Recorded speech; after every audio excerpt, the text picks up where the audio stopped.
Doctrina Monroe 2.0. Trump quiere expulsar a China y sus aliados de América, y Venezuela es el primer paso.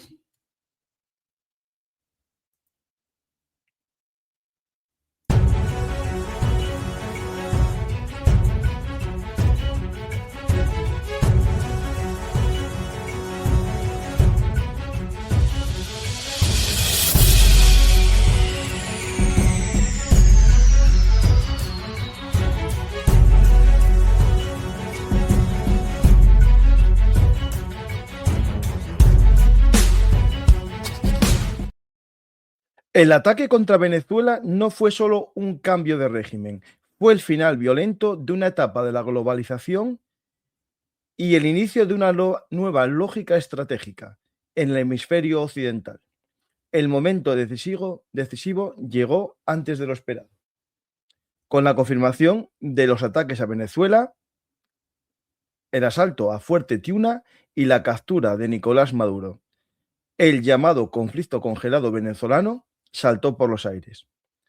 Durante más de 25 años, Washington combinó sanciones, presión diplomática y una notable falta de implicación directa, mientras su vecindario inmediato se degradaba política, económica y criminalmente. Esta fase ha terminado. Hoy vamos a intentar explicar y comprender la doctrina Monroe 2.0, de la que Donald Trump es su corolario, según reflejó en el informe de Estrategia de Seguridad Nacional publicado en el mes de noviembre.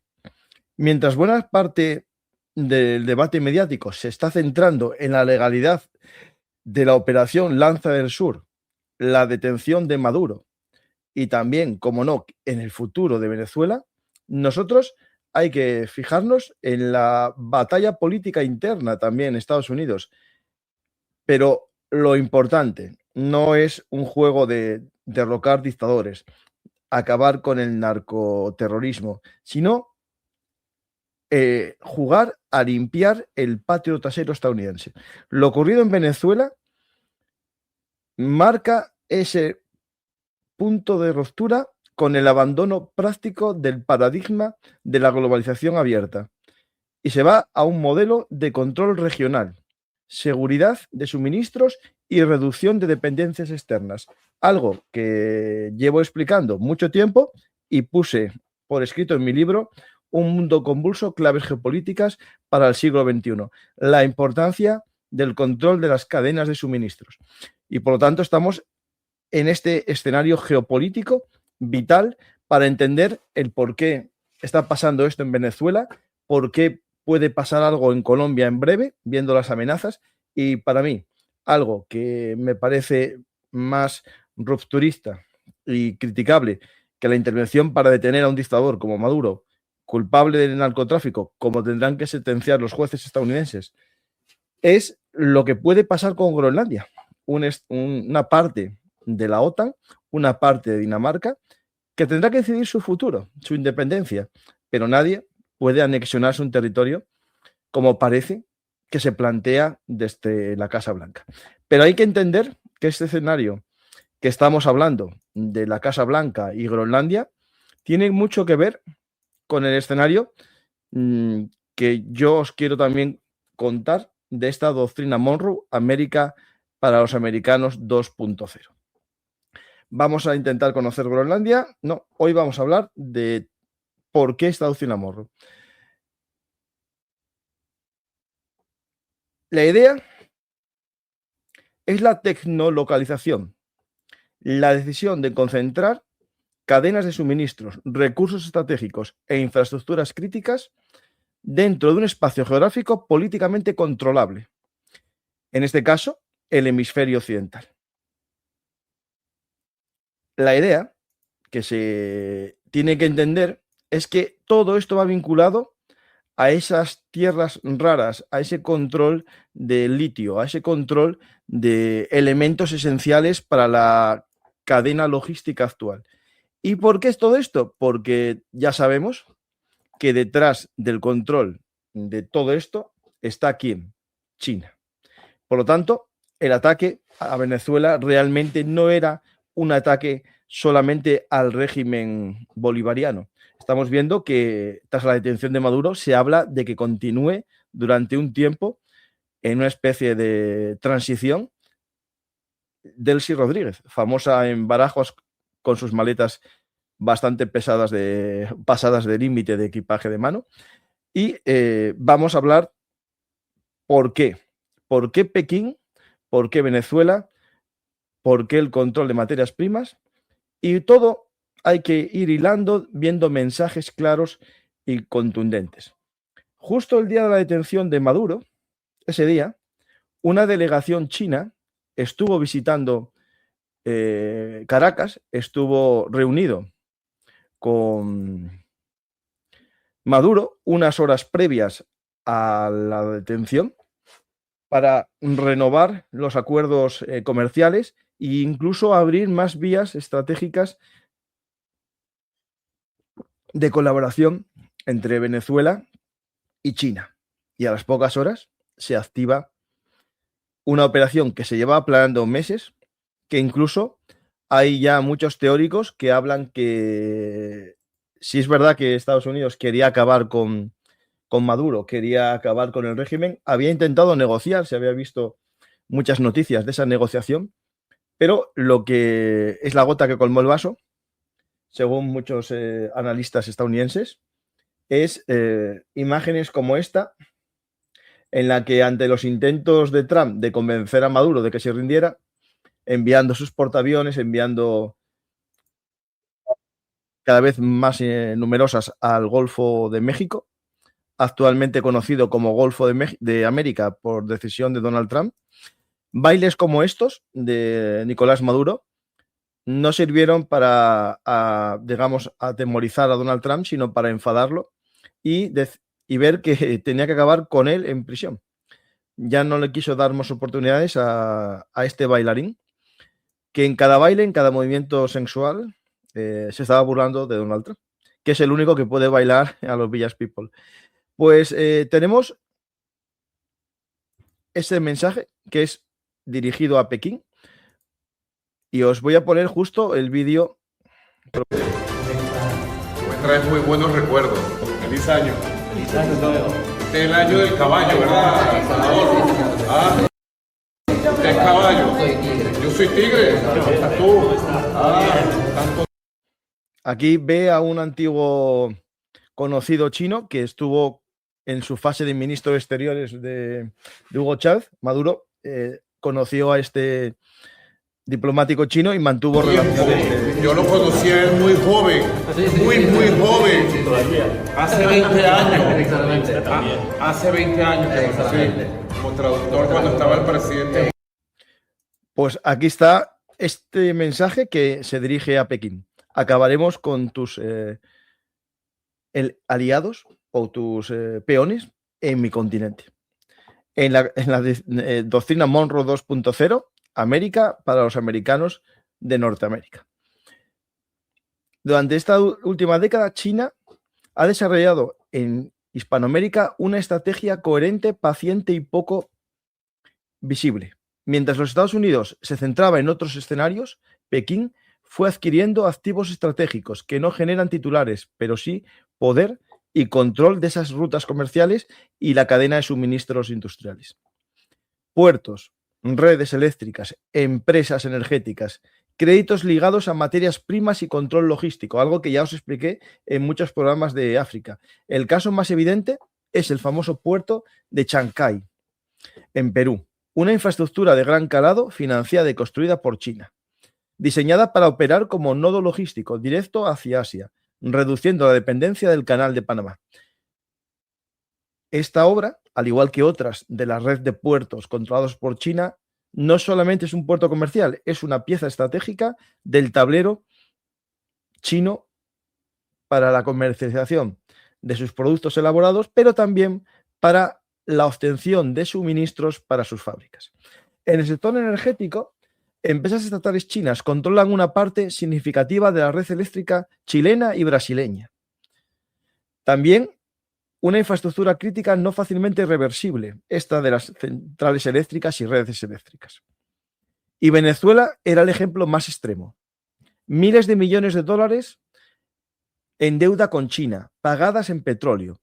Petróleo que sostenía la seguridad energética china, mientras el Estado venezolano se vaciaba de divisas y también del escaso petróleo que es capaz de extraer. Pese a tener las mayores reservas de petróleo, su industria, debilitada y casi desmantelada por la corrupción chavista, impidió vender todo el petróleo que tenía. Y lo poco que se vendía a Irán, a Rusia y a China a cambio de favores, de entregas en especie de armas, o a Estados Unidos a cambio de divisas.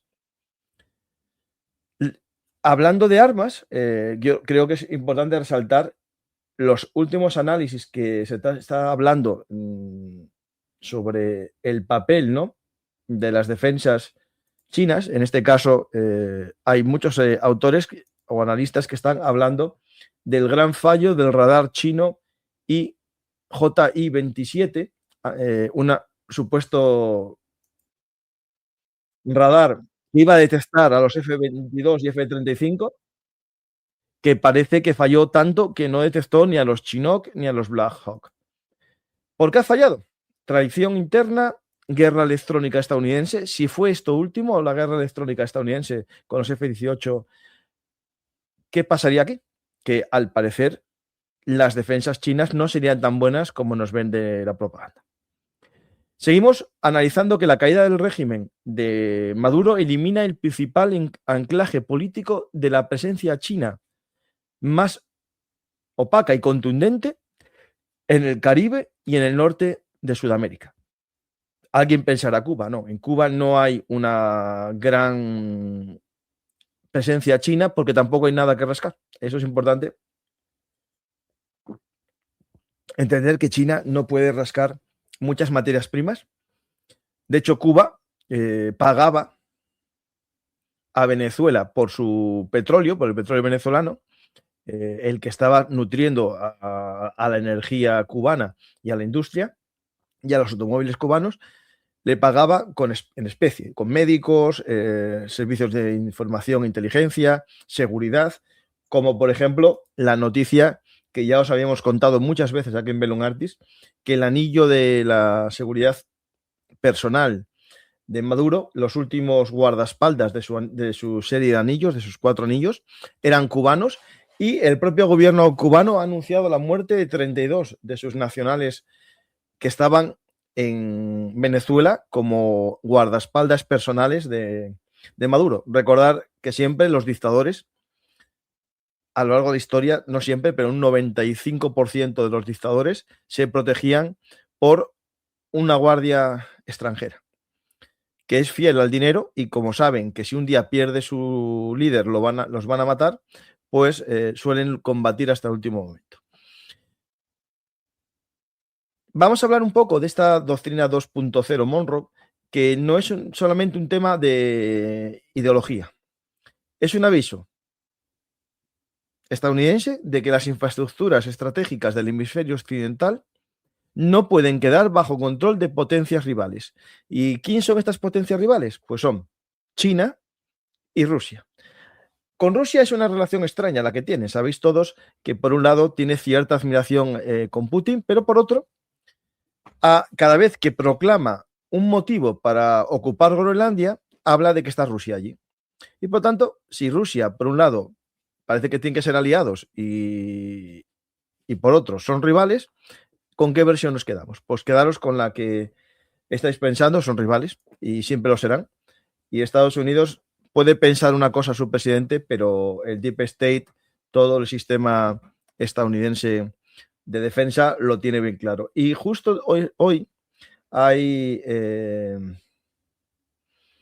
mensajes claros de que la excusa que puso Putin para no firmar la paz en Ucrania, de que le habían atacado su residencia veraniega, era falso, que no hay ninguna noticia, que él al principio se lo creyó porque no había datos y se lo soltaron de repente y dijo, pues no estaba bien, pero que ahora está muy enfadado con Putin y que está causando muchas muertes. Por lo tanto, yo creo que vamos a ver un cambio en la presión estadounidense, no solo contra Zelensky, como es lo habitual, sino también contra Putin. Vamos a... Madre mía, espera.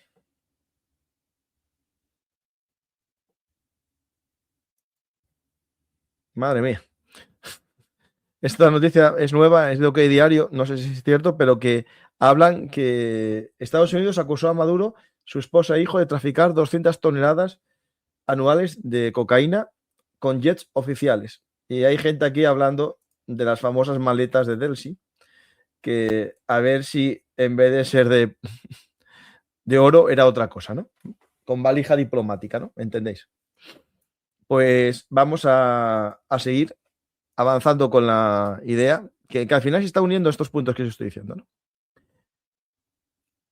Básicamente, el mensaje que quiere explicar aquí Trump con sus formas es que el libre comercio en mi continente, ¿no? En mi patio trasero, ¿no? Y que lo que yo quiero es comercio seguro, es decir, que mi industria tenga acceso asegurado a las materias primas críticas. ¿Y cuáles son esas materias primas? Pues os lo llevo explicando mucho tiempo. Todas aquellas que tienen que ver con la nueva industria de la IA, con los vehículos autónomos, los vehículos eléctricos, las energías renovables e incluso también la nuclear con el uranio. Para entender este giro hay que dejar de pensar solo en términos políticos y hay que pensar en geología. Y ahí os invito a ver los programas que tengo con GeoPIF sobre el botín oculto de Venezuela y otros lugares, y Groenlandia, que vamos a hacer dentro de poco.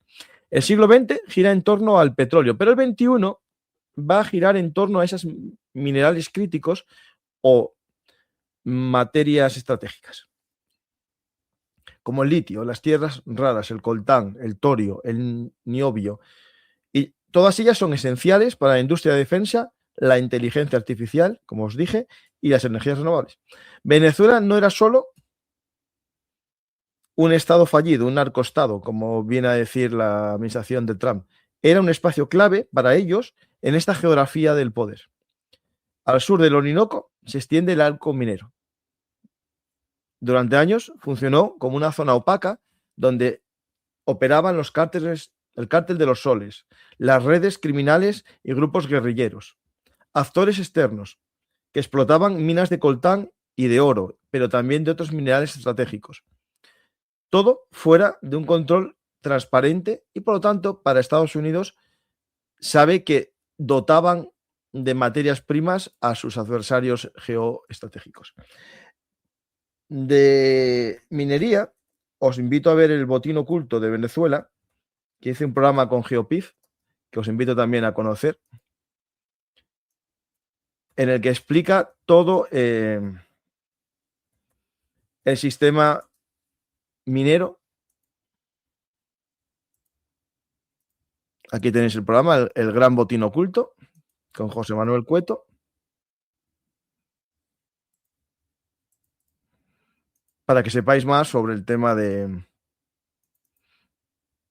las tierras raras y todos los demás componentes, y especialmente también del hidrocarburo, ¿no? Del petróleo, que sigue siendo una fuente importante de energía y de riqueza mundial. El ataque estadounidense corta de forma abrupta esa línea ilícita de suministro que tampoco pagaba impuestos en Venezuela y que probablemente era una fuente de financiación del régimen, sin duda ninguna, pero también para la industria china. Y por tanto, nos dirigimos nuestros ojos siempre a China. Y también recordar que hablamos de muchos barcos iraníes, barcos petroleros cargados de petróleo venezolano que iban hacia Irán. Y volvían a veces algunos cargados de gasolina, ya que Venezuela no tenía capacidad para refinar ni su propio combustible.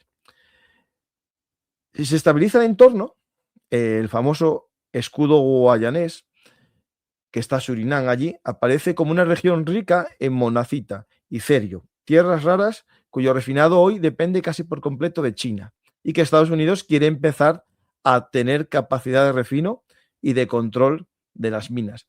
Algo que nos recuerda al famoso tratado o acuerdo que Donald Trump insistió en el primer semestre del 25, que Ucrania firmase, y cuando Ucrania lo firmó, parece que ya no le interesaba y se olvidaba de todo lo que había pedido de control minero, ¿no? Vamos a ver si ahora se vuelve a acordar y ya abandona, bueno, los flirteos que estaba haciendo con Putin, demasiado extraños para digamos, la estrategia habitual estadounidense. Y si se suma en Venezuela el triángulo del litio, que está, digamos, en los países vecinos de Chile, Argentina y Bolivia, que concentra alrededor del 60% de las reservas mundiales de litio, es evidente que este hemisferio occidental, para Estados Unidos, América, y entendemos en parte, podríamos decir, el Atlántico y parte del Pacífico, es esencial, ¿no? Todo, en este punto que estamos hablando, energía, alimentos, minerales críticos, todo está en ese bloque geográfico que se empieza a llamar hemisferio occidental desde el punto de vista de la doctrina Monroe 2.0. Y también hay otro elemento que yo trato en mi libro, que es el agua. El agua es esencial.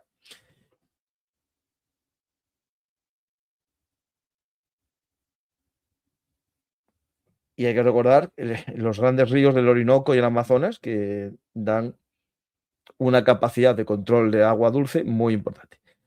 Una pregunta que nos tenemos que hacer, y os hacéis todos vosotros, es cómo cayó tan rápido el régimen de Maduro, cómo colapsó. Aquí tenemos que ir a la respuesta, no está en los desfiles, no están en los vídeos del TikTok, sino en la lógica del poder autoritario. Según la teoría del selectorado, son seleccionados, los regímenes autoritarios no se sostienen por apoyo popular, sino por la capacidad de recompensar a una pequeña coalición, a pequeñas familias que son las que controlan la nación, ¿no? En este caso, esa coalición eran los altos mandos militares que a su vez controlaban las rutas de la droga, como establece la DEA y el FBI estadounidense en su acusación al cártel de los soles, ¿no? Por lo tanto, Maduro no gobernaba con los bolívares, con dinero, gobernaba con el dinero procedente del narcotráfico, el contrabando y las economías ilegales. Y casi siempre esto va en dólares, importante entender esto. Cuando Estados Unidos les impone un bloqueo contra las drogas, contra el petróleo y contra las materias primas que salen de sus puertos, todo esto destruye infraestructuras, en el caso de un bombardeo que se hubiese producido, en el caso de los barcos tomados por Estados Unidos, impiden que vuelvan a ser empleados, pero lo importante, lo vital, es que se rompe el sistema de pagos a los generales. Cada general se enfrenta entonces al dilema: mantenerse leal a un perdedor que ya no me va a pagar, darle protección y probablemente pagar con mi vida, o desertar, conservar los activos y negociar una salida. Puede que esto esté detrás de la operación estadounidense, también la guerra electrónica, no lo pongo en duda, pero la posibilidad de que no haya habido un contraataque organizado por parte del ejército bolivariano tiene que ver con esto. ¿Para qué apostar por un caballo perdedor?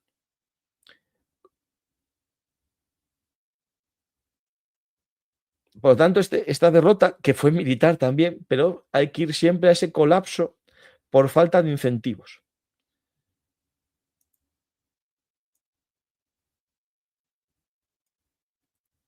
Y el problema que se nos plantea, ¿cuál es el objetivo, no? Nos vamos al objetivo declarado, ¿no? Inicialmente, que era la lucha contra el narcoterrorismo.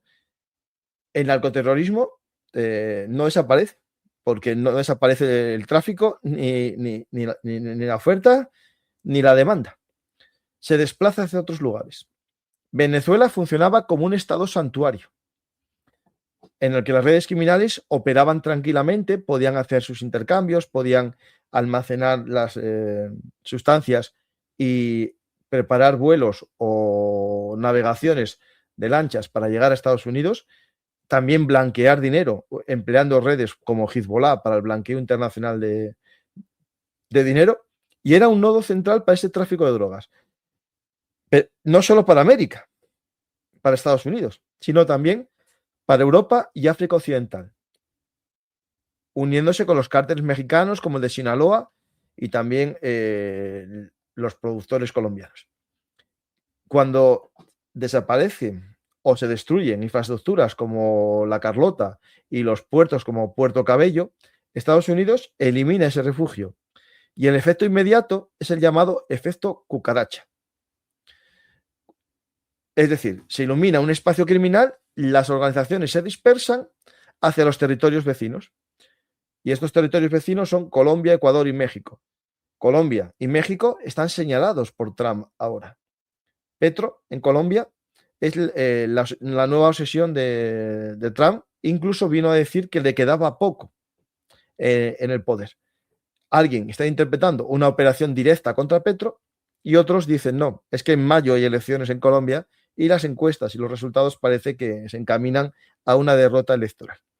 Y en México, el mayor tránsito de drogas hacia Estados Unidos se produce por México, dijo Trump que la presidenta Sheinbaum era buena mujer, pero que tenía parte de su país fallido, que no era capaz de controlar el territorio y que a lo mejor habría que hacer algo. Esto sucede que al parecer en muchas reuniones telefónicas o reuniones vis a vis entre Trump y Sheinbaum, le dijo que si querían ayuda estadounidense, que se enviaba fuerzas especiales y siempre se rechazó asumiendo que el ejército mexicano era capaz de controlar el territorio. Pues puede que asistamos en breve a alguna operación contra los cárteles mexicanos, asumiendo por parte de Trump, no mía, sino por parte de él, de que no hay un control del territorio. Entonces, claro, el efecto cucaracha huye de un sitio para otro y se produce un nuevo santuario criminal. Y entonces iremos a una nueva fase de ataque al lugar donde se convierta en el santuario, ¿no? Si lo encuentra.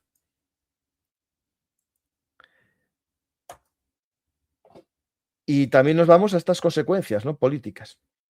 Por ejemplo, en Colombia vamos a ver estas elecciones, ¿no?, que estamos hablando, y el discurso de tolerancia hacia el régimen venezolano por parte de Petro queda profundamente dañado. Y todo vuelve al tema de la seguridad y la lucha contra el narcotráfico, como pudo ser el caso de Ecuador o El Salvador. Y que en Colombia la oposición de derechas está dando ese mensaje y también de lucha contra el narcotráfico y de simpatía hacia Trump. Y, por ejemplo, estas consecuencias políticas hay que verlas en Brasil, donde Lula se mueve entre la retórica contra Estados Unidos antiimperialista y también los intereses muy concretos del sector agroindustrial que se benefician de la estabilidad regional en Brasil y que están muy contentos de esa estabilidad y no quieren un enfrentamiento contra su mayor cliente, ¿no? Y en México, ya lo dijimos ya, todo esto de la estrategia de abrazos y no balazos ha quedado totalmente deslegitimada y Washington propone más balazos y ningún abrazo.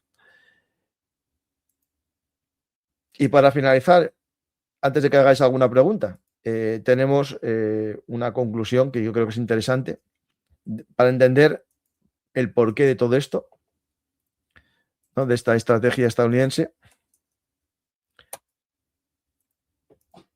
que esto no es una visión imperialista clásica, una conquista de territorios, salvo el caso de Groenlandia, que a mí me parece una locura atacar a un país OTAN.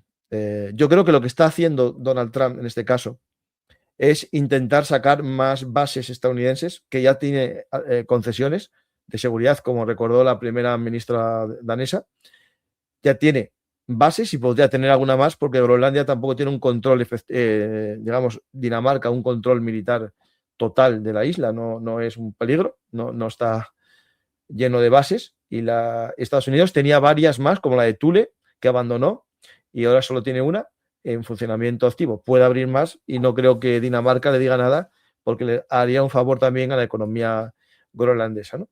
Y por otro lado, si lo que quieren es extracción de materias primas, No creo que Dinamarca tenga problemas porque se había intentado dar concesiones a China y China vio inviable en algunos momentos la extracción minera, no la petrolera sí, pero la minera es más complejo por el permafrost. Y por lo tanto Estados Unidos, vamos a concluir, ha decidido que no puede, importante, depender de sus rivales estratégicos para sostener su economía ni su industria y convertir al hemisferio occidental en un espacio prioritario y relativamente autosuficiente. Se convierte en la obsesión de Donald Trump. Y su frase o su mentalidad es: América Latina deja de ser solo un mercado emergente, se convierte en un espacio estratégico en plena reestructuración para los Estados Unidos. Por lo tanto, vamos a dar un golpeo al tablero, vamos a ver cómo Estados Unidos empieza a ganar aliados en Latinoamérica. Lo estamos viendo en las elecciones, ¿no? Cómo hay cambios de gobierno dejando partidos de tendencia izquierdista, muchos de ellos con gran simpatía por el régimen de Maduro y de Cuba, y ahora vemos en las elecciones como hay un cambio o hay un vuelco electoral. Y veremos también algo que, por desgracia, es tan cierto como la historia, la diplomacia de cañoneras, ¿no? Por un lado tendremos la diplomacia de los portaaviones, y si se fabrica o se construye finalmente el clase Trump, como él dijo, encontraremos la diplomacia de los acorazados, ¿no? De los battleships. Pues voy a finalizar, espero que os haya gustado este breve programa sobre la Monroe 2.0 y cogeré algunas preguntas así al azar de los seguidores. Paco, ¿el aislacionismo de Trump, el imperialismo de Putin, se podría decir que ambos están poniendo en práctica políticas nostálgicas de sus abuelos? Pues ni una duda, claro y evidente. Cuando se rompen las relaciones internacionales basadas en las leyes, basadas en el derecho internacional, se va a la del más fuerte, ¿no? Y Estados Unidos nunca abandonó o abandonó parcialmente, pero siempre estaba en su mente la teoría de Monroe, ¿no? Del presidente Monroe, América para los americanos. Y por tanto sí, está recuperando esa tradición de Monroe, que fue el presidente, el número, que no me acuerdo cuál era, el quinto presidente de los Estados Unidos, en ese año 1817-1825. Hay que acordarse de los golpes de Estado en América para poner regímenes conformes. En el siglo XIX, las repúblicas bananeras, ¿no? Aquellas repúblicas que casi eran una plantación monopolística de bananas para Estados Unidos, y cuando iban en contra de los intereses de los bananeros, Estados Unidos mandaba allí su flota, ¿no? Su US Navy. ¿Este ataque para las materias primas no legitima de alguna manera el ataque de Rusia a Ucrania y un posible ataque a Taiwán de parte de China? Sí, desde mi punto de vista, sí. Y eso es lo peligroso. Estamos rompiendo las reglas, estamos rompiendo la legalidad internacional. Yo no soy un talibán, yo no soy ni pro uno ni pro otro. Tengo mi visión, el sentido común, y como español y europeo veo un peligro estas acciones. Entiendo derribar al régimen de Maduro para poner a los que ganaron las elecciones, a Edmundo y a Corina, pero lo que no entiendo es lo que están diciendo, y parece que van a hacer, de sacar de Venezuela todo lo que puedan hasta que se convierta en un país democrático, ¿no? Extraño todo esto, muy extraño.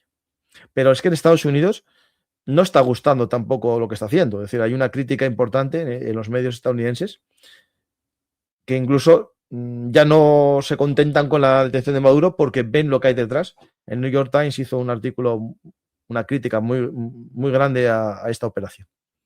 Bueno, Francisco, ¿crees que ahora China va a entrar al juego de poderes de América o va a ir a por Taiwán? Pues, a ver, el problema es que lo que está pasando en el mundo legitima en parte el uso de la fuerza. Estamos viendo que el problema no es la fuerza, el problema no es emplearla, sino hacerlo bien y tener capacidad para hacerlo. Es decir, nadie te impide que hagas algo, solo que tienes que ser tan fuerte para imponerte. No solamente a quien se lo quieras hacer, sino también a los que apoyen a la víctima si tiene apoyo. ¿Cómo ves a Marco Rubio como carta presidencial? Personalmente lo veo muy capaz y lamentablemente está entre dos incompetentes como Trump y Vance. Bueno, está ahí porque quiere. Yo lo veo igual. A mí Marco Rubio me parece el más válido del gobierno estadounidense. El problema que se va a dejar arrastrar por todo lo que haga el conjunto, ¿no? A ver cómo es su gobierno de Venezuela, si realmente es cierto que va a llevar las riendas de Venezuela manejando a Delcy o a quien sea, pues veremos si no le salpica demasiado. La gente cree que el juez va a machacar a Maduro, que sí hay pruebas, pero me he mirado el juez y puede que haya una sentencia desfavorable a Trump. Ahí lo dejo. ¿Qué crees tú que pasará en el juicio? Bueno, en primer lugar, habrá que ver si la detención es legal o no. Segundo, pruebas yo creo que hay. A ver, no creo que caiga. Puede ser que el juez sea demasiado independiente o demasiado contra Trump. Es Nueva York, hay que recordarlo. A ver, en Nueva York ganaron los demócratas recientemente. Incluso el alcalde de Nueva York está en contra de la operación y de la detención de Maduro. Dice que no está en contra, que está a favor de la caída del régimen, pero no de las formas, ¿no? Y si Trump ha intentado decir que América es suya y Europa no puede inmiscuirse en Mercosur, si Europa queda aislada, ¿queda a merced de Rusia? Pues sí, lo que pasa es que tendríamos que empezar a tomarnos en serio nuestra defensa. Yo ya me canso. Todo el mundo habla en contra de la Unión Europea, todo el mundo ridiculiza a la Unión Europea. ¿Por qué? Porque saben que juntos seríamos alguien que se le puede, no digo temer, sino a alguien del que no te puedes reír. Y Europa junta sería así, separada cada uno con sus micro ejércitos y sus microgestiones, pues no podemos enfrentarnos a Rusia, ni a China, ni a un Estados Unidos que por algo le dé por invadir Groenlandia o un día diga que Canarias le parece muy bien. Lo que está cayendo a María Corina y Edmundo en redes sociales, no sabía que había tanta oposición a ellos. A ver, en el exilio hay ciertas críticas a ellos siempre. Yo, los venezolanos que conozco no son muy pro ellos. No, tienen más simpatía dentro de Venezuela que en el exterior. ¿Y Estados Unidos se ha dado por derrotado en África o veremos actuaciones? Bueno, claro, África no estaría dentro de su área de interés. Y si nos vamos al aislacionismo de Trump, para él aislacionismo es que mi territorio es mío y el resto hace lo que queráis. Y África, dependiendo lo que estemos hablando, a lo mejor Marruecos o una zona importante para la navegación de la US Navy, sí, por el estrecho de Gibraltar, pero otros territorios no le va a importar quién está ahí, porque está fuera de su área de control. Salvo que sea un régimen claramente contrario a sus políticas, ¿no? Es que el uso de la fuerza siempre ha sido y será lo que prevalece. El orden internacional no son los intereses, o al menos cuando intereses. Bueno, sí, no, es verdad, por desgracia es así. ¿Es verdad que ya se filtró alguna interrogación a Maduro y ya salieron nombres? No, yo no sé nada de eso. ¿Si fue? No lo sé. Un momentito, a ver si encuentro alguna novedad. Que hay una foto del matrimonio yendo a los tribunales. La verdad que están un poco como fuera de lugar, ¿no? Maduro y Cilia especialmente tiene cara de fuera de sitio. No se esperaban esto. La verdad que debían pensar que nadie iba a entrar por ellos. Les debieron comer la oreja a los cubanos o los chinos o los rusos o los iraníes, que nadie les iba a atacar porque les iban a proteger, y les pilló por sorpresa completamente.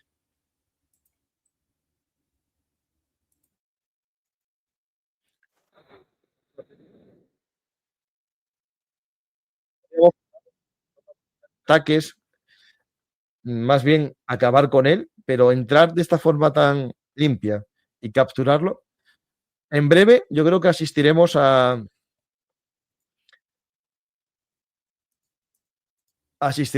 algún vídeo, veremos algún vídeo de los que se estaban viendo en Mar del Lago, en la reunión en el hotel, lo iremos viendo.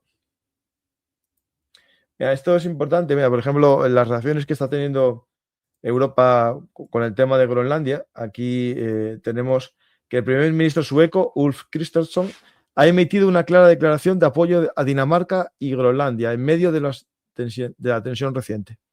Kristersson afirmó que solo Dinamarca y Groenlandia tienen derecho a decidir sobre su futuro. Y añadió que Suecia apoya plenamente a su país vecino y subrayó el apoyo de Suecia. Iremos viendo relaciones europeas, si esto va más, sería un caso muy, muy extraño. Una cosa es que aumente sus bases militares. No creo que Dinamarca le ponga pegas porque a lo mejor le sale rentable incluso económicamente. Veremos también qué va a pasar en Irán. Las revueltas en Irán no se detienen. Incluso podemos decir que aumentan. Hay explosiones, fuegos en recintos de fábricas, puede que haya sabotajes.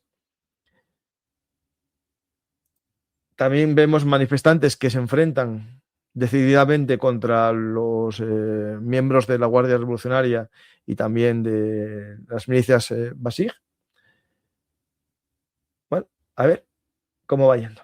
Iremos viendo este mundo convulso que nos ha tocado vivir.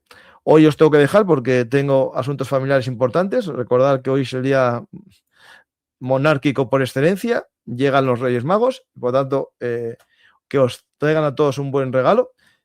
Ya carbón no lo pidáis, que emite mucho CO2. Pediros un poco de coltán, un poco de litio, que tiene más valor en el mercado. Gracias a todos y hasta la próxima. Si os ha gustado el programa, ya sabéis, dar a me gusta, dejar un comentario, compartir en vuestras redes sociales y si queréis mi libro Un mundo convulso o La frontera norte o Cayo Mario, firmado y dedicado en mi página web franciscogarciacampa.com, que lo tenéis aquí en formato código QR. Me lo podéis pedir firmado y si no en cualquier librería o tienda online. Gracias a todos y hasta la próxima. Y dar a me gusta, dejar un comentario y suscribiros.